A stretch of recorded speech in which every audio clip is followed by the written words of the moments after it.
Donald Trump's lawyer, Steve the Pitbull Sadow, has now filed a new motion to further expose District Attorney Fani Willis. And it's really not like Fani Willis really needed any more help to embarrass herself and her office even further. In fact, critics have already called her out for alleged corruption and how she's used taxpayer money to enrich herself. Now, many folks claim that, she did this through her ex-lover, Nathan Wade, who she paid almost 10 times more compared to other attorneys within the DA's office. There's also the YSL RICO trial of Young Thug, where the defense claims that the prosecution has been intimidating witnesses, with the said intimidation happening right in front of Judge Glanville. Now, all of this is actually showing us that the justice system, at least in Fulton County, is highly flawed.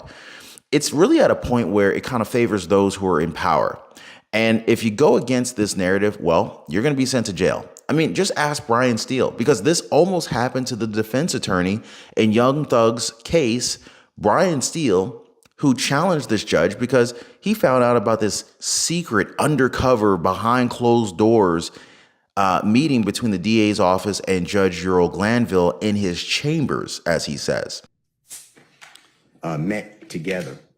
None of the defense team, to my knowledge, was aware that this was going on. It was told, based upon information belief, that it was told to the district attorneys that Mr. Copeland intended to plead the Fifth Amendment.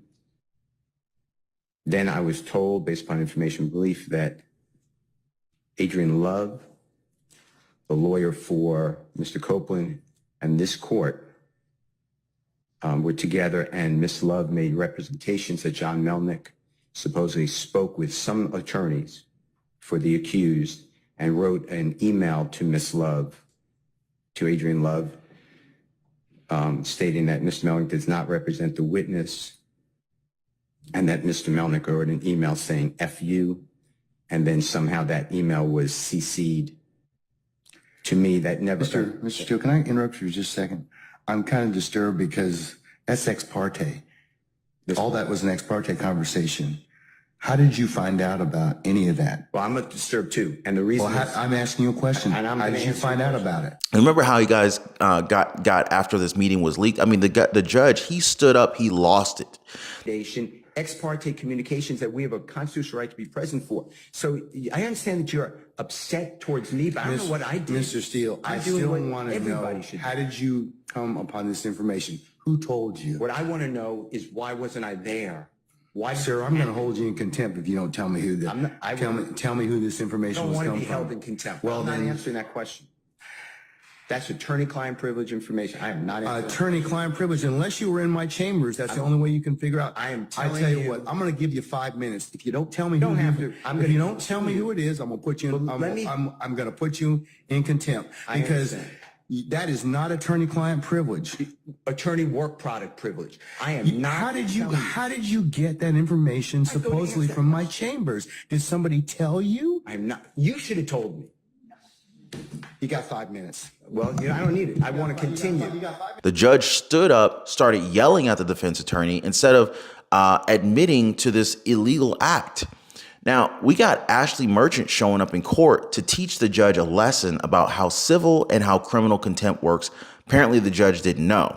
And now we got Steve Sadow blasting DA Fani Willis, and things are not looking good for her. Now, before we really get into this, before I share this next clip with you guys, please take a second, hit the like button for the video. I really appreciate you guys. Thanks so much for subscribing to the channel and sharing this video. You guys are amazing, and I love your support. Trump's legal team is now asking the Court of Appeals to hear oral arguments to disqualify Fulton County District Attorney Fani Willis. So this comes as the Court of Appeals considered Trump's request to remove Willis for alleged misconduct.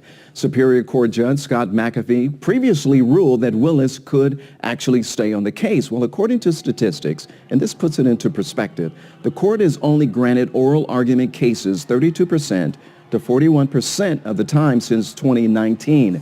So if the new request is granted, oral arguments could begin in October. Just last week, the Georgia Appeals Court put a halt to the election case.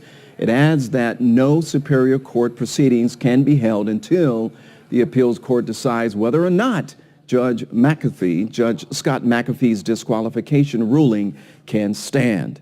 Trump's lead attorney, Steve Sadow, released a statement following the filing saying, quote, "We believe oral argument will assist the court by highlighting and clarifying the reasons why the case should be dismissed and Fulton County DA Fani Willis should be disqualified for her misconduct," end quote. Now, the state has tried to appeal the motion from Donald Trump's team, something that Steve Sadow has called a Hail Mary motion. Now, he's also filed a motion that questions Fani Willis's intent, citing that the defense team has been granted by the Georgia Court of Appeals the right to appeal after due and proper consideration, guys. Now, this is huge. This is coming from the Georgia Court of Appeals. This is a huge boost for Trump and his team. And this is why so many people are questioning the DA's office, because it seems as if they just kind of want things to go their way just because they said so. Not because there's actual legal basis for what they're saying, which led Steve Sadow to conclude that this is their way of attempting to stop the appellate review of Fani Willis's misconduct. And Steve Sadow, he's not pulling any punches here, because he says that Fani Willis is trying so hard not to get disqualified from this election interference case. This would pretty much destroy her career. This would destroy her ability to sell her new book that she's trying to make money off of. I mean, this would literally, it could theoretically like really cripple her from her career perspective and even from an income perspective, even though she's shown to be deeply conflicted and has even engaged and continues to engage in extrajudicial forensic misconduct. Now, the DA's office even tried to change the law when they said that the Court of Appeals was powerless to overturn the trial's order denying the dismissal of the case and the disqualification of Willis. Steve Sadow, he argued that this is not how the law works. And it's further stated here that the joint application for interlocutory appeal has made the issue very clear. The majority of the issues being raised are issues of law, not fact. Because as we've seen with all of Donald Trump's cases, his defense teams have all been following the law and following proper procedures. They want to do things right, and they want the records to show it. Now, if only Fani Willis could say the same thing. This kind of reminds me that Fani Willis's office has even refused to allow access to public records. And because of this, the Merchant law firm with Ashleigh Merchant is suing them. That's right, guys. Again, this is based on the law. Now, if it's a public record, then it should be transparent to everyone, right? I mean, that just kind of makes sense. Otherwise, it wouldn't be a public record, right? Especially taxpayers, they're the ones who are funding these people. Taxpayers like me and you are paying these people's salaries, their bonuses, their funding. This is where the tax budget comes from, which again kind of reminds me of what happened with Amanda Timpson after Fani Willis and her office, right? You guys remember that particular whistleblower, Amanda Timpson, right? None of us should forget, because it looks like she's the only one there who wanted these people to work honestly. I mean, she revealed that Fani Willis's office wanted to use federal grant money on personal purchases, but she didn't outright just go to the public with this information. She tried to get the DA's attention first. She was going through the proper channels. She wasn't trying to put the DA's office on blast like that. And then she got fired for doing that. Now, you would think that the DA's office would have looked out for Amanda Timpson, but that wasn't the case. What is it with Fani Willis and her disdain for people who recognize that rules and law exist?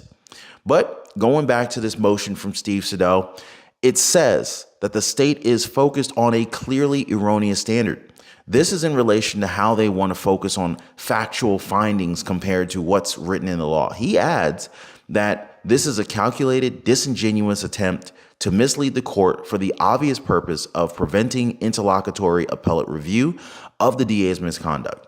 It further states that with both the court, with the trial court and the appeals court agreeing to review this case, it's apparent that these rules are critical and that the trial court made a mistake when they chose not to disqualify Fani Willis. Now, you guys remember that even Judge McAfee said that there was an odor of mendacity hanging over Fani Willis and Nathan Wade, right? Everyone smelled it. And yet he chose to have the two of them decide which one gets to stay on Trump's case. Now, Steve Sadow argues that this mistake it must be corrected, as it will ultimately, as he said, fatally infect all subsequent proceedings, and it would lead to the reversal of any obtained convictions. This in turn would ultimately waste the time of the court, the parties, both parties involved, and I mean, heck, all 14 to 18 co-defendants, but most importantly, the taxpayers. Now, this goes on for more, this goes on for a few more pages at a minimum, right? But you guys get the point. The DA's office, they want this motion dismissed without bias.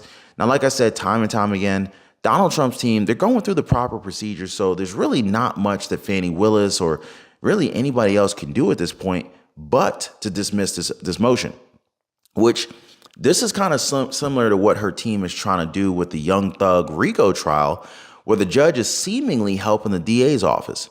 And in even worse news for Fani Willis, the Georgia Court of Appeals has suspended a case against Donald Trump, a co-defendant.